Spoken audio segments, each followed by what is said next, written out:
Recibo un cordial saludo de parte del podcast de Academia Debate y Sociedad. En esta oportunidad contamos con Alexander Barahona, con quien estaremos conversando un interesante tema respecto a la acción de protección y los derechos laborales, unas perspectivas desde la sentencia 1788-24-EP/25 de la Corte Constitucional del Ecuador, en donde se analizó el caso CNEL. Qué gusto, Alex. Bienvenido a este podcast de Academia de Debate y Sociedad. Poder contar contigo siempre es un privilegio y más que todo el aporte que tú das a la sociedad. Muchas gracias, estimado Luis, por la invitación también y el espacio que se pueda generar con relación a la sentencia de la Corte Constitucional a propósito del caso CNEL, ¿no? Que actualmente ha generado varias dudas respecto de su emisión, la forma de su cumplimiento incluso. Así que nada, muchísimas gracias nuevamente y para discutir sobre esta sentencia 1788-24-EP. Bueno, sería interesante comprender de qué se trata este caso, los antecedentes, cómo se ha desarrollado, qué novedades ha existido, para posterior a ello ya entrar a lo que fue el análisis de la Corte. Bien, lo que hay que entender es que el caso tiene como origen una petición a través de una acción de protección a fin de que varios trabajadores son más de 1,000 inclusive, puedan verse amparados por el contrato colectivo de trabajo que tenía CNEL con los obreros. Estos trabajadores que estarían pretendiendo aquello no serían obreros o considerados trabajadores amparados bajo el Código de Trabajo, sino más bien la Ley de Empresas Públicas y la LOCEP. Entonces, efectivamente, se presenta esta acción de protección con esta pretensión de que se le hagan extensivas los derechos y beneficios laborales a 1,579 trabajadores de CNEL, ¿no? Alrededor del país. Entonces, esto fue presentado al juez de Pueblo Viejo de Los Ríos y este magistrado acepta la acción de protección e inclusive establece que los efectos de su decisión van a generar efectos intercomunis, incluso llega a decir. Ahí hay un error por parte del magistrado, porque lo que debía haber dicho es interpares, no intercomunis, pero aún así quiere decir que extiende los efectos de su decisión, es decir, que se acojan a los beneficios del convenio colectivo de trabajo a servidores públicos que evidentemente están excluidos por una previsión normativa. No existe contratación colectiva en el marco de servidores públicos, pero el juez así lo dispuso y por lo tanto no solamente quienes activaron esa acción de protección se veían beneficiados, sino todos aquellos quienes, estando en igualdad de condiciones de servidores públicos de CNEL, podían efectivamente ampararse en ese sentido. Evidentemente, esta decisión judicial fue apelada. La Corte Provincial, en voto de mayoría, resuelve que se conceda la ratificación de la sentencia subida en grada, es decir, desestima el recurso de apelación y allí inicia un procedimiento ya de ejecución, porque al estar ratificada, entonces debía pagarse la cantidad. Estamos hablando de una suma de 79,859,837 dólares con 61 centavos. Es decir, es una suma no menor, es cuantiosa. Y en ese sentido, ya baja el proceso al juez de instancia, pues la ley orgánica establece que el juez de primera instancia es el ejecutor de las sentencias constitucionales e inicia efectivamente la determinación del pago a través del contencioso administrativo, por esta regla de la ley orgánica mismo, que las cuantificaciones de los montos a pagar cuando son recursos públicos debe hacerlo el contencioso administrativo, y así fue.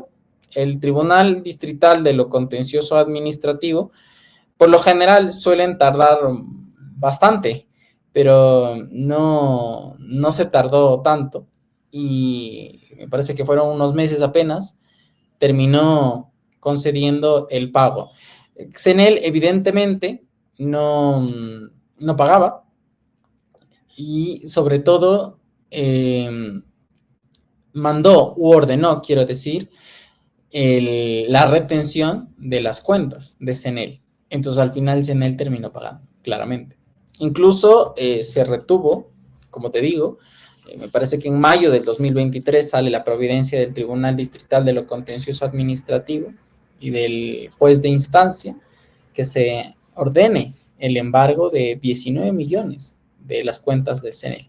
Entonces, una vez entendido esto y la premura, digamos, del contencioso administrativo, porque ya se cuantifica, ya sale evidentemente toda la cuantificación. Si mal no estoy, desde el 8 de septiembre del 2022 hasta abril del 2023, me parece que son como 7 meses, ya tenías el auto de pago del contencioso administrativo, baja al juez de instancia, el juez de instancia ya ordena que se ejecute, ordena el embargo de los erarios públicos y por lo tanto obliga a que CNEL efectivamente pague. Aquí hay algo importante.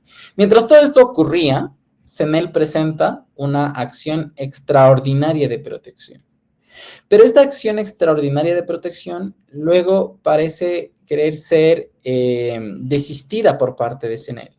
Pero como para presentar esto necesitas la aprobación inclusive del procurador, entonces lo que hacen es el retiro de la demanda.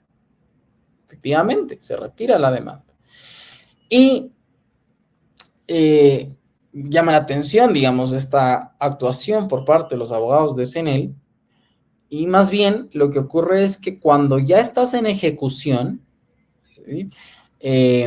Sobre la providencia del embargo, se presenta también una acción de protección, una acción extraordinaria de protección, perdón, de esta auto del embargo de los 19 millones que te digo para compelir a CNEL que pague, pero también lo hace, se presenta otra acción extraordinaria de protección, porque al final se interponen 3, salvo que la primera, como te menciono, fue retirada, pero las otras 2, digamos, seguían en pie.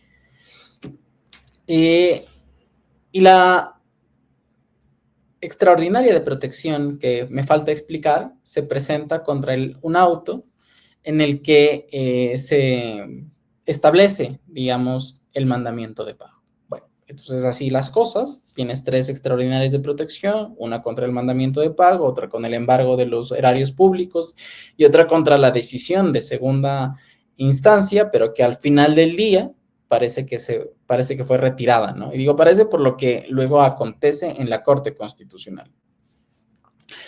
La Corte Constitucional admite a trámite la primera acción extraordinaria de protección, porque claro, a pesar de que se retira, esa no es una decisión que tenía que tomar la sala provincial.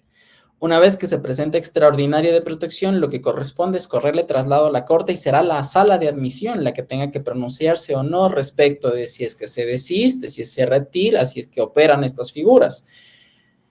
Pero no la Corte Provincial. Entonces, allí la sala de admisión no tiene por no recibido este retiro, digamos, de la demanda, procede con su análisis y concede, efectivamente, la acción extraordinaria de protección, la 1.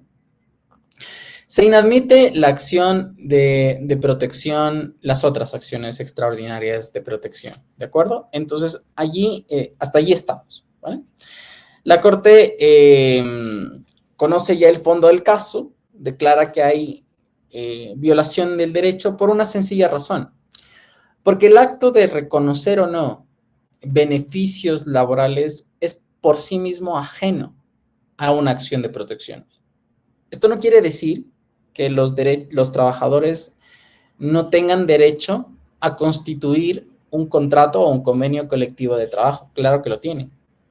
También tienen el derecho a que una vez que se ha reconocido estos beneficios y derechos laborales, estos sean desarrollados de forma progresiva.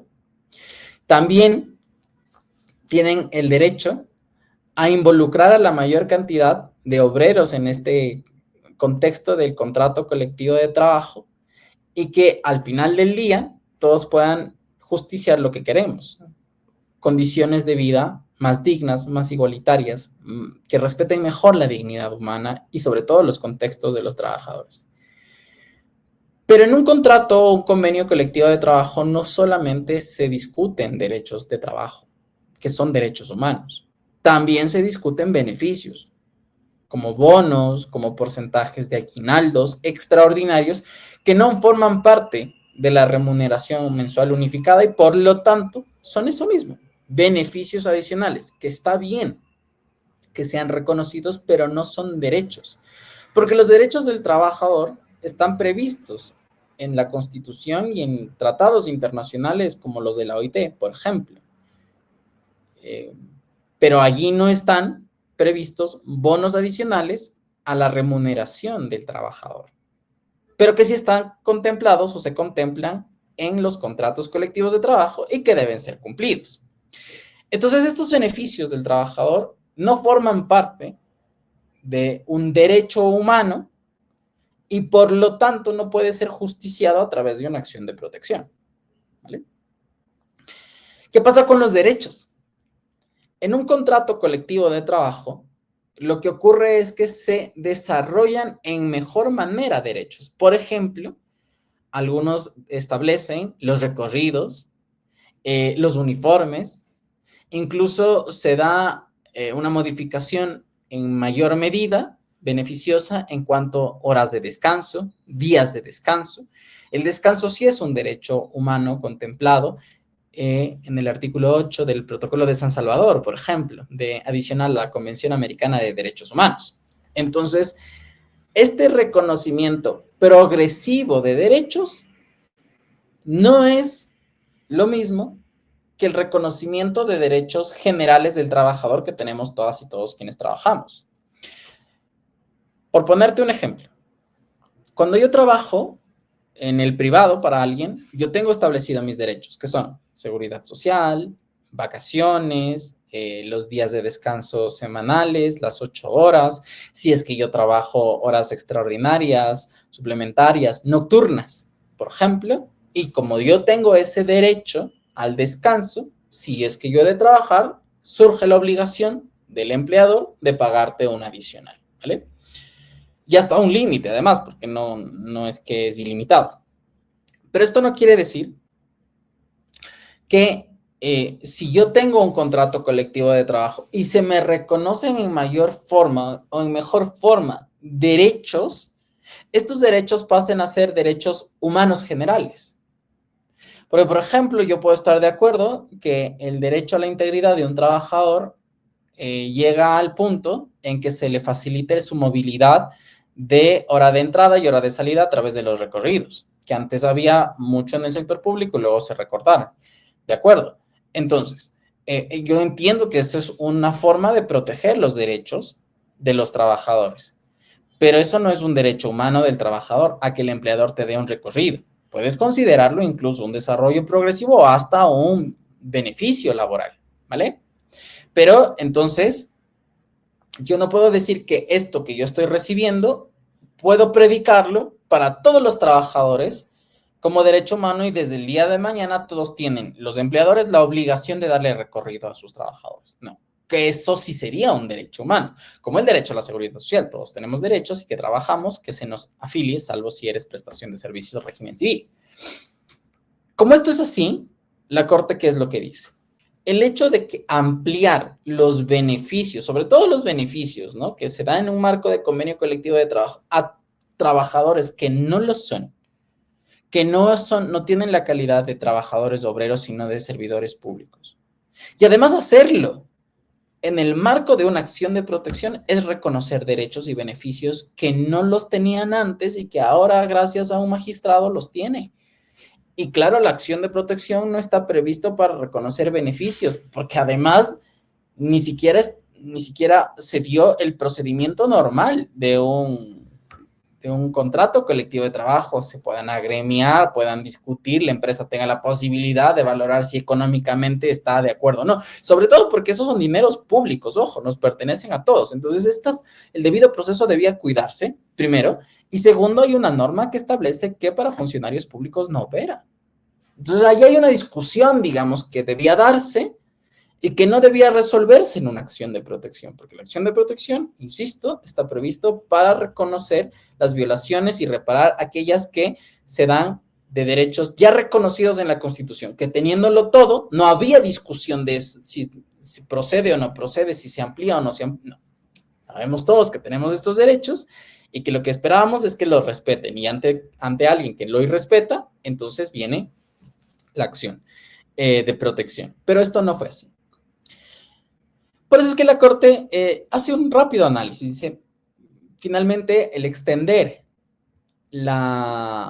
los beneficios y derechos laborales es contrario al objeto de la acción de protección y, por lo tanto, se ha desnaturalizado la acción de protección y llama poderosamente la atención la forma en que el juez ha actuado, porque además amplía su sentencia a personas que no fueron parte del proceso y reconoció en el camino de ejecución otros beneficios. Y por lo tanto, la Corte le llama la atención, le declara un error inexcusable que para el Consejo de la Judicatura tendrá que iniciar una investigación para su desvinculación a él, a los dos jueces de la Corte Provincial, e incluso ordena la investigación de los abogados, ¿no?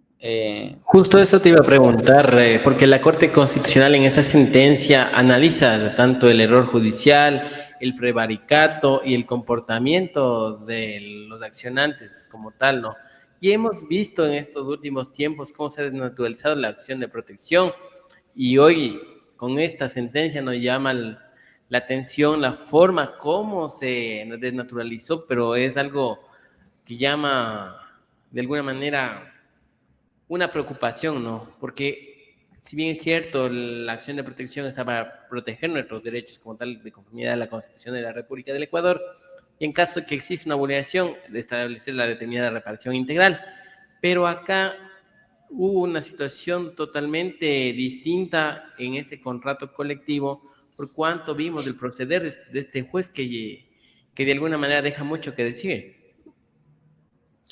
Sí, yo creo que la Corte ya lo ha hecho en otras ocasiones de llamar la atención a abogados y ordenar su investigación. No es el primer caso. Me parece que este sería uno, o el segundo o el tercero, en donde la Corte dice, a ver, todos quienes accionan una garantía y dan la legítima defensa a los accionantes deben saber en qué consiste una acción de protección, su naturaleza y sus límites. Esto ya lo venía desarrollando la Corte en la sentencia 2195-19P del año 2021, que te dice, todo abogado que va a patrocinar garantías jurisdiccionales tiene que conocer el objeto y el fin de las garantías. Entonces, no cualquiera puede presentar una demanda pretendiendo además el cobro de ingentiosas cantidades de dineros públicos a fin de aprovecharse de eso, sabiendo que la acción de protección, en este caso además, no tenía por objeto el reconocimiento de derechos o la declaratoria de derechos, como son los beneficios y derechos trabados en el contexto de un convenio colectivo de trabajo. Entonces, la Corte llama la atención y establece dos cosas. Primero, sanciones con relación a que el Consejo de la Judicatura revise su actuación, y además establece la posibilidad de que el propio CNEL se reserve posibles denuncias en el marco civil contra ellos por haber presentado y aprovecharse además de que, dice la Corte, sabiendo, porque la Corte presume que son abogados que sabían el objeto y fin de una acción de protección, sabiendo que la acción de protección no está para declarar derechos y más aún para aprovecharse de eso y cobrar ingentiosas cantidades de dinero público, entonces ordena efectivamente aquello, ¿no? No solamente su investigación, posible sanción, sino además que haya repeticiones por parte del Estado, ¿no? Por presuntos daños y perjuicios. A los jueces, a quien yo considero además que tuvieron un alto grado de participación, porque entiendo que los abogados no sabían, pero siempre creo yo que hay jueces que ante la mala práctica de un abogado, son ellos los que tienen que establecer límites y decirle, mire, abogado, yo no le puedo conceder lo que usted me está pidiendo. Está bien, es reprochable su actuación, es reprochable que usted venga y pida lo que está pidiendo, pero además soy yo quien conozco el derecho, quien no debo darle. Entonces a mí me parece que la Corte incurre inclusive en ser muy flexible con los magistrados porque dispone su investigación por error inexcusable, por haber desnaturalizado las garantías jurisdiccionales, por haber sido ellos quienes no apreciaron el objeto y fin de la garantía y haberles negado, contrario a ello, les aceptan esta acción de protección. Pero la Corte también debió ordenar su investigación a través de otras medidas, ¿no? Yo creo que inclusive es la decisión de ellas las que generan el daño al Estado. Esta gente debe reparar al Estado. No me refiero al trabajador, porque yo ahí sí discrepo con la Corte Constitucional. Digamos, si yo represento a un grupo de trabajadores y le planteo mi caso a abogados y los abogados me dicen, ¿sabe qué? Yo sí lo voy a lograr. Yo como cliente actúo de buena fe. Me parece que actúo de buena fe, digamos, a menos de que se llegue a probar que haya un trato delictuoso.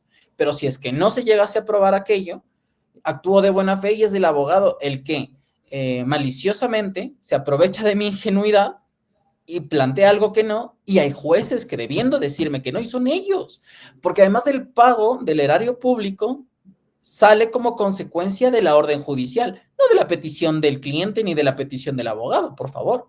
Entonces, evidentemente, los jueces son los que deberían responder económicamente también. La Corte, claro, al final del día le pasa la factura a los beneficiarios, pero insisto, estos señores, muchos de ellos creyeron que ganaron en buena lid, creyeron que fue un juicio en derecho que se ganó realmente porque el derecho les asistía y por lo tanto, claro, reciben ese dinero, habrán evidentemente invertido en su proyecto de vida personal, familiar, y ahora les toca pagar, como te digo, esta cantidad de dinero. ¿Cómo lo van a hacer? Porque además la Corte, lo que ha establecido en las reparaciones es en 36 meses recupérenle. Pero te das cuenta que además estás poniendo en riesgo otra norma constitucional, que no se puede embargar los sueldos de los servidores ni de los trabajadores. Y esta gente, ¿cómo le vas a cobrar? ¿Con qué le dejas? ¿Con el básico? ¿Menos del básico? Esto no lo dice la Corte. Y claro, la Corte dice, bueno, ustedes pondrán de acuerdo. No, señor. Usted nos tiene que decir cómo pagar, cómo vamos a recuperar, porque si es que le deja al arbitrio de la administración, entonces seguramente les va a dejar, digamos, sin un monto mínimo de erario que cubra al menos la canasta familiar. Y ya ha salido la ministra, que por demás impresentable, esta señora Ivonne Núñez, ¿no? Ha venido a decirte que son los sueldos dorados. ¿Sabemos cuánto gana esta gente? Yo no creo que no llegan, muchos de ellos no llegan ni a los $1,500. ¿Estos son los sueldos dorados? ¿O será acaso los sueldos dorados de esta señora y de otra gente la que tendríamos que revisar? Estas son las cosas que indignan, que te digo, que provoca pensar. Yo estoy de acuerdo con la sentencia de la Corte en el fondo, yo estoy de acuerdo con que no debe desnaturalizarse la acción de protección, pero no estoy de acuerdo con que sean los trabajadores los únicos que tengan que devolver. Y tampoco estoy de acuerdo con este discurso que se ha sentado que los trabajadores son los malos y que ellos ganan ingentiosas cantidades de dinero. No creo que sean los de CNEL. Creo que deberíamos pasar una revista quizá a los sueldos de otros funcionarios públicos, incluso por allí te suelto la idea de Petroecuador, pero no los de CNEL. Yo he tenido la oportunidad de revisar y detenerme un poquito en el caso de ellos. Ellos no ganan una cantidad de dinero que dices por sobre $3,000, $4,000, $5,000, como sí parecería que ocurre en Petroecuador. Entonces, al final del día, esto es lo que queda ese mal sabor, ¿no? Y decirles, en 3 años ustedes tienen que pagar sí o sí. A mí me parece que es un tiempo muy corto, además de que solamente se sancionó a la mitad. Son los jueces los que permitieron esto y a ellos les dan error inexcusable, pero no se destituyen inmediatamente. Habrá que ver si en el sumario los destituyen o no, pero estos señores van a seguir trabajando allí tan campantes. Eso que tú acabas de señalar es preocupante. Además de eso, existe el principio iura no et curia, en los cuales se entiende que los jueces conocen de derecho, y además de eso, ellos debían verificar en el tema de la reparación integral. Además de eso, existe cuantiosa jurisprudencia que habla sobre la reparación integral, la cual señala que también se pronunciarán los jueces de conformidad a las pretensiones de los accionantes. Pero aquí, si bien es cierto, viene un pronunciamiento del juez directamente respecto a la reparación integral, y después de eso, en declarar la existencia de beneficios como tal, de derechos como tú lo habías señalado. Esto conlleva también a un análisis de fondo, tomando en cuenta que han existido otros casos en los cuales sí ha habido vulneraciones de derechos y no ha habido reparación integral, ni tampoco les han aceptado la acción de protección. Y justo en este caso vienen a inventarse otra cosa que no es derecho. O sea, prácticamente estamos evidenciando cómo en este momento siguen aumentando la desnaturalización de las garantías jurisdiccionales, en este caso la acción de protección, y por otro lado, cómo está fallando la justicia a la ciudadanía. Pero así también evidenciamos, como tú lo has señalado, que dependiendo de ciertos casos, no depende de los ciudadanos, sino muchas veces de la viveza de los abogados, e incluso también de evidenciar cómo se está llevando la práctica del derecho. Eso es preocupante, y además de eso también estamos evidenciando cómo estamos viendo que en el Ecuador, si bien es cierto, se está tratando de sorprender a los ciudadanos cada vez más. Y aquí evidenciamos la misma sentencia 2006-18-EP/24, en la cual decía que las acciones de protección en temas de conflictos laborales ya no darán más. O sea, solo cuando haya un atentado contra la dignidad humana, y también cuando se atente contra la igualdad y no discriminación, que es lo que dicen las excepciones de la sentencia como tal, que salió el anterior año, pero que los otros conflictos laborales tendrán que irse a la vía contencioso administrativa. Situación que aquí no ha sucedido y que vemos un tema totalmente distinto, y además de eso evidenciamos cómo ha procedido estos jueces. Como tú dices, vendrá el error inexcusable, luego vendrán el sumario administrativo, si es que hay sumario administrativo, y habrá la destitución de estos jueces. Pero ¿dónde queda la repetición? Y aquí viene ahora una pregunta puntual. La repetición en el Ecuador, prácticamente estamos evidenciando que no se da de una forma adecuada, y es más, existen varios vacíos, porque imagínate que en las instituciones públicas muchas veces cometen graves errores, y luego de eso vienen las acciones de protección, determinan las medidas de reparación, pero no hay una repetición. O sea, ¿dónde quedó esa falla de estas instituciones públicas, de estas autoridades de las instituciones públicas, y cómo se está llevando a cabo estas cosas? Sí, a ver, algunas consideraciones rapidísimas solamente. Para responsabilidad y repetición le debieron declarar de tal manera, ¿no?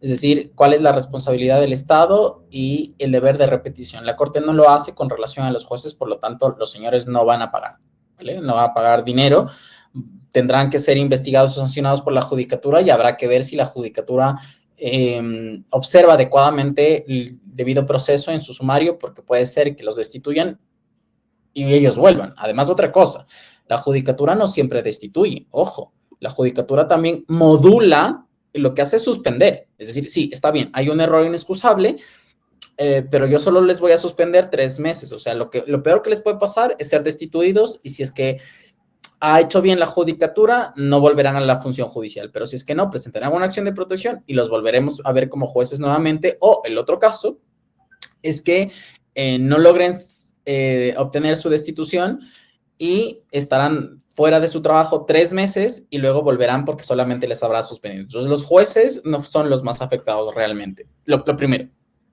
Lo segundo, yo creo que la Corte Constitucional ya ha venido desarrollando algunas líneas. Me voy a referir solamente a dos con relación a los derechos del trabajo y las acciones de protección. Por ejemplo, en la sentencia 911-18-EP/23 ya recopila lo que previamente en la sentencia 1329-12EP del año 2022 dijo sobre los famosos visto bueno. Es decir, no puedes plantear una acción de protección impugnando la incorrección de una resolución de visto bueno. ¿Qué quiere decir eso? No puedes decir si es que te juzgaron o no te juzgaron adecuadamente y si te aplicó o no. adecuadamente el derecho. Es decir, ni por motivación ni por aplicación del derecho, tú puedes pretender que una resolución que concede el visto bueno del empleador ser llevado ante una acción de protección. Puedes otras cosas, puedes el debido proceso antes de esa resolución, puedes ver si es que se inició bien el sumario administrativo, pero no puedes hacer eso. Esto ya lo ha dicho, ya ha dejado sentado la Corte. Lo mismo ha dicho con relación a la contratación pública, es decir, no es objeto de una acción de protección para declarar, digamos, violados o no, si es que se termina o no unilateralmente o si se cumplen o no obligaciones de pago en el marco de un contrato en el sector público con esta famosa, la contratación pública. Entonces, creo que esas líneas la Corte sí que ha venido a dejar claro y por lo tanto sabes los límites y los alcances de la acción de protección con relación a estos dos aspectos del derecho de trabajo. Con relación a la sentencia 2006, sí que hay un problema. Porque la sentencia 2006 te pone un límite general, digamos. Hay una excepción, dice la Corte, con relación a las acciones de protección que tiendan a impugnar contratos ocasionales o nombramientos provisionales en una acción de protección. ¿Qué es lo que te dice la Corte? En principio no van a proceder, pero te deja una salvedad, salvo cuando haya graves violaciones a derechos. La pregunta es, ¿quién te dice y cómo te dice que hay graves violaciones a derechos? Entonces, al final del día, la Corte no me ha dicho nada, no me ha aclarado nada, porque al final del día me dice, en términos generales, no procede. Pero si usted ve que hay gravedad de violaciones de derechos, sí procede. Y yo te voy a poner un caso. En la sentencia 2560-23-EP/2024, que la gente lo puede consultar en el boletín de enero de este año, la Corte conoce una extraordinaria protección presentada por una trabajadora. Ella no era discapacitada, ella no tenía condición de embarazo, ella no era de este grupo de atención prioritaria o de vulnerabilidad. Pero aún así lo que la Corte reprocha a los jueces inferiores es que desestimaron liminarmente su acción de protección porque ella impugnó, después de la sentencia 2006, su desvinculación pese a tener nombramiento provisional. Entonces uno dice, bueno, a ver, si la Corte ya te dijo en la 2006 que ninguno de estas impugnaciones procede en acción de protección, ¿por qué ahora le estás reprochando el accionar a los jueces? ¿Y sabes lo que dijo en esa sentencia la Corte? Dice, ustedes debieron advertir que ella era madre soltera de un niño que tenía una enfermedad rara. De acuerdo, pero eso no está dentro de las calidades de la Constitución de grupo de atención prioritaria. ¿Qué es lo que te quiero decir con eso? Que la Corte sobre la sentencia 2006 ya se está apartando. A mí me parece que es el único límite que la Corte ha planteado y la propia Corte se está apartando. No creo que sea casualidad. Creo que la Corte lo que está diciendo es, en un primer momento quisimos decir que era nuestra intención excluir completamente los ocasionales y los nombramientos provisionales, entre otras formas de vinculación laboral, para que estos no sean impugnados en una acción de protección, pero ahora, dado que ha conseguido el reproche de la gente, porque hay causas que, por ejemplo, no siendo madre soltera, digamos, no siendo una mujer en embarazo, ni en periodo de lactancia, ni siendo una persona con discapacidad, sí que ese trabajo y la forma que te desvinculan es muy injusta y viola el debido proceso y la seguridad jurídica, debía y podía proceder en una acción de protección. La Corte al inicio te dijo con la 2006 no, pero luego, ahora con la sentencia que te estoy mencionando, parece que está diciendo lo contrario. Y eso creo yo que es un cambio de línea jurisprudencial interesante. ¿Y por qué viene eso? Porque hubieron muchos votos salvados o votos concurrentes que le dijo al juez ponente Lozada, yo no estoy de acuerdo con lo que usted en su momento me propuso y que en su momento voté que sí. Yo creo que la Corte se está separando claramente de esa línea. Salvo esta línea, las demás, que es no visto buenos, no pretende el pago de un haber laboral en una acción de protección, no me impugne si se debió o no se debió haber terminado unilateralmente el contrato en la contratación pública, no me impugne la extensión de haberes laborales o derechos o beneficios de contratación pública, salvo esta excepción de la 2006 que te digo que ya reculó. Las demás en materia laboral sí son límites infranqueables. Me queda todavía la duda si es que el principio de progresividad para algunos casos va a ser o no peleable. Por ejemplo, digamos que en condiciones de relaciones del trabajo yo tengo mi empleador que me dice, ¿sabe qué? Yo creo que me es más productivo usted trabajar 4 horas, 4 días a la semana, no los 5, y si esto o no traba una obligación a nivel de derecho humano. Yo creo que sí. Y si es que esto es o no justiciable a través de una acción de protección. En principio, yo creería que sí, pero esto todavía está por diseñarse y creo que la Corte está resolviendo. Por ejemplo, solamente en el año 2024, la Corte ha sacado como unas 6 o 7 excepciones a la acción de protección. Es hartísimo, porque hasta el año 2019 apenas teníamos unas 3. Actualmente me parece que llegamos a unas 16. Entonces, si te das cuenta cómo la Corte está limitando la acción de protección y en materia de derechos laborales, las líneas que te acabo de decir. Qué interesante, estimado Alex, poder conversar sobre estos temas que son parte de nuestro vivir cotidiano.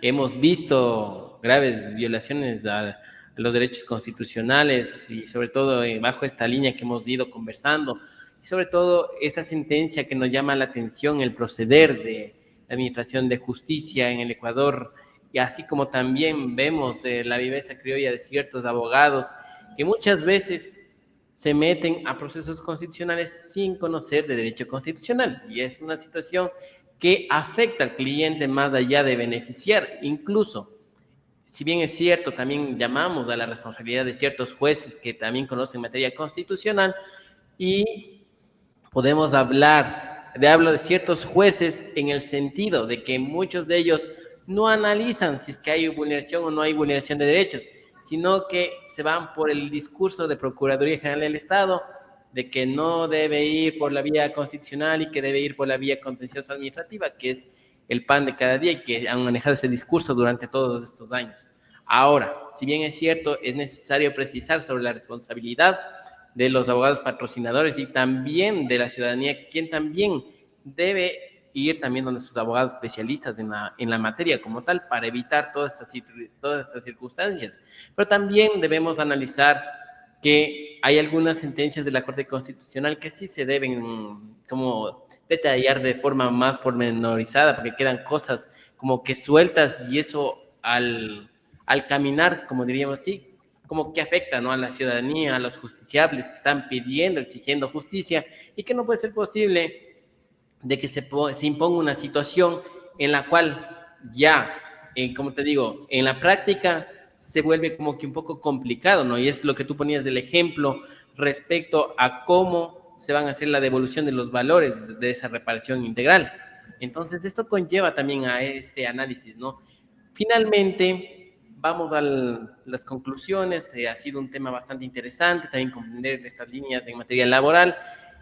Bueno, te voy a dar la palabra para que puedas hacer la conclusión final y también poder llegar con tu mensaje a la ciudadanía, a los profesionales y a los estudiantes del derecho que siempre están pendientes de estos espacios académicos. Bueno, yo creo que la acción de protección ha sido diseñada precisamente para proteger derechos humanos que se derivan de la dignidad de las personas. Creo que el ordenamiento jurídico tiene las herramientas procesales para proteger en primera línea los derechos de las personas y subsidiariamente se ha diseñado la acción de protección. Es importante ir revisando acuciosamente las líneas que la Corte Constitucional ha ido fijando, pues como se ha mencionado en este espacio, ha sido la Corte la que se ha encargado de ir delimitando el objeto y el alcance de la acción de protección. Precisamente para no incurrir en errores graves que nos puedan traer problemas profesionales y no solamente a nosotros, sino también a la situación jurídica de nuestros clientes y poner incluso en tensión a la administración de justicia, creo que la práctica del derecho constitucional debe ir acompañada de una reflexión profunda de los derechos y sobre el manejo procesal de los mismos. No basta con conocer el desarrollo material de los derechos, sino también debe verse acompañado de este entendimiento de las reglas procedimentales que ha establecido la Corte Constitucional. No se olvide, en materia laboral hay muchas líneas de la Corte que son importantes que las tengamos en cuenta. Solamente por ponerles un ejemplo, la sentencia 911-18 EP es las 23 relativa al visto bueno, la sentencia 1072-21-JP del año 2024 relativa a la prohibición de esclavitud y servidumbre realizadas en el contexto de relaciones privadas, la sentencia 3043-19-EP/2024 relativa a sanciones emitidas en el marco de relaciones laborales privadas, la misma sentencia que ha sido objeto de este espacio, 1788-24-EP, relativa a la prohibición de extensión, digamos, de beneficios laborales y sus reclamos, sobre todo, como pretensión en una acción de protección.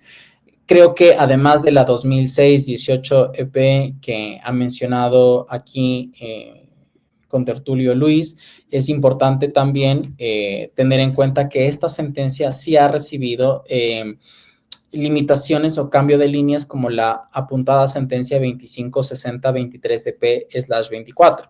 Yo creo que todo esto nos va a permitir considerar estas líneas. Son un ejemplo de otras que ya ha venido emitiendo la Corte sobre cuándo podemos ir a la acción de protección para alegar violaciones de derechos laborales en contextos públicos y en contextos privados. No cabe en inicio, tenemos vías, contenciosa administrativa o la de trabajo, jueces laborales, pero habrá momentos en los que sí podamos ir.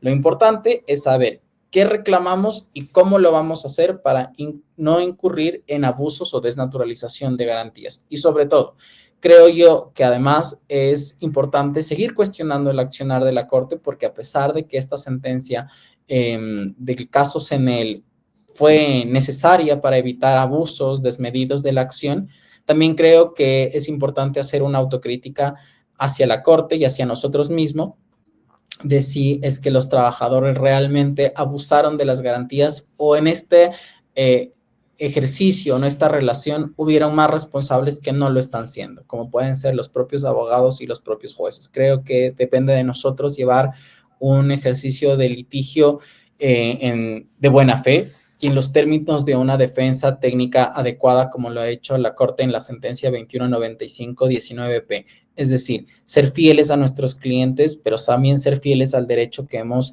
como abogados, jurado defender y respetar para que la justicia pueda ser alcanzada a la luz de los instrumentos legales disponibles. Y creo que eso es lo que busca no solo un trabajador de su abogado, sino también una persona en general de la administración de justicia, de la democracia y de la Constitución. Muchísimas gracias, amigo.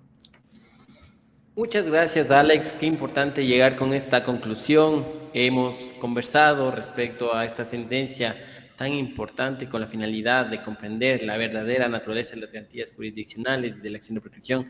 En concreto, este espacio sirve para difundir el conocimiento y para poder llegar a la ciudadanía con estos temas tan fundamentales, los cuales deben ser tomados con claridad para evitar abusos o arbitrariedades. En ese sentido, les invito a disfrutar del podcast en Spotify y en el canal de YouTube a través de nuestras redes sociales. También subiremos a la página web www.academiadebatesociedad.com. Les espero que estén disfrutando de este episodio, que lo cargaremos lo más pronto posible. Y muchas gracias, estimado Alex. Hasta una próxima oportunidad. Siempre es un honor contar contigo. Y también qué lindo poder compartir esta amistad y también en este mundo académico. Quiero agradecerte bastante y hasta una próxima oportunidad. Que tengas un excelente día. A todas y todos, muchas gracias.